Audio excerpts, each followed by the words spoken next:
देखिए सुनिए, भाई ने एक सवाल किया है।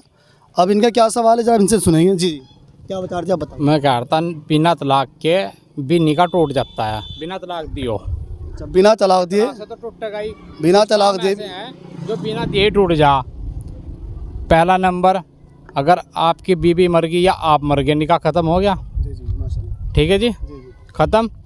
कोई रजाई भाई बहन है, जैसे मान लो अब हम छोटे हैं, जी हमारी खाला नान किसी के मम्मी का गई भी, उसका रजाई बहन भाई बोलते हैं, उसके साथ निकाह जायज़ नहीं है। जी जी दो हो गए जी। जी जी और ये तीसरा हो गया आपका, गलती से अपनी घरवाली को ना तो ये क्या तू मेरी माँ है, अच्छा ये भी मजाक में बहुत कहते हैं। जी जी और उसका जब आदमी वो काम करता है तो ये दूध हराम, ये भी यहाँ चूमना चाटना, अगर दूध है तो उसके अंदर वो भी अगर लग गया ना होंठ पर, तब भी निकाल। और हो गया ना।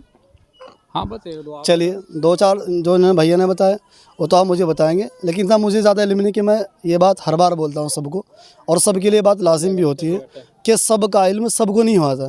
भैया ने बताया कि तकरीबन कुछ चीज़ें ऐसे हैं बिना तलाक दिए भी निकाह टूट जाता है, तो मैं तो इससे माजरत खाऊँ, मुझे ज़्यादा नहीं पता है, लेकिन इसकी तहकीक इंशाल्लाह आप हज़रात से पूछेंगे कि भैया ने सही बताया है, किसी मुफ्तियान किराम से पूछ सकते हैं। ठीक है इंशाल्लाह। तो दोस्तों अगर आपको सही बात पता हो तो कमेंट बॉक्स के ज़रिए से आप हमें बता सकते हैं। अस्सलाम वालेकुम वरहमतुल्लाहि वबरकातुहू।